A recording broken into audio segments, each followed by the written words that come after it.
Black men are failing to fight against systematic oppression because they're too focused on fighting against black women. Patriarchy and white supremacy aren't just systems, they're weapons. Black women, already burdened by racism and sexism, often face an additional layer of harm from black men who've been conditioned to uphold patriarchal ideals. This isn't a coincidence. It's a deliberate strategy designed to divide and conquer. This brings us to Law 39 of the 48 Laws of Power.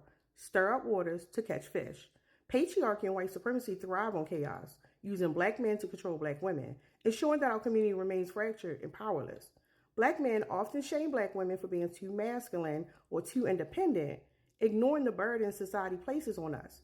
They use these stereotypes to blame black women for systematic issues, erasing the reality that our strength is actually a response to oppression and not a character flaw.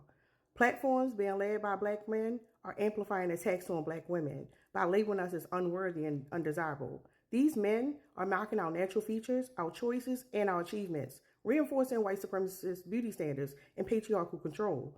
Black women are the backbone of every liberation movement, yet black men often benefit from our work and then they refuse to support us in return. They expect us to fight for their rights while denying us the respect and care we deserve.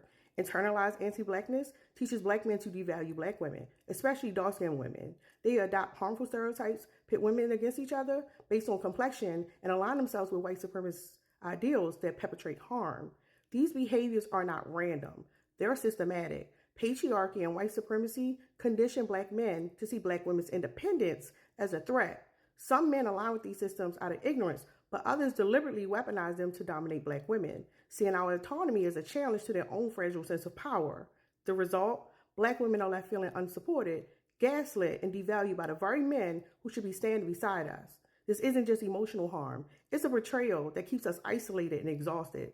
Despite this, black women remain at the forefront of liberation movements, carrying the weight of both racism and sexism while being vilified for our efforts. Our strength and independence are viewed as problems and not solutions because they expose the cracks in a system designed to oppress us all. Why do black men work so hard to keep black women in their place? How has this affected your relationships, your self-worth, or the view of the community? Share thoughts in the comments, call out toxic behaviors you experience, and follow for more breakdowns.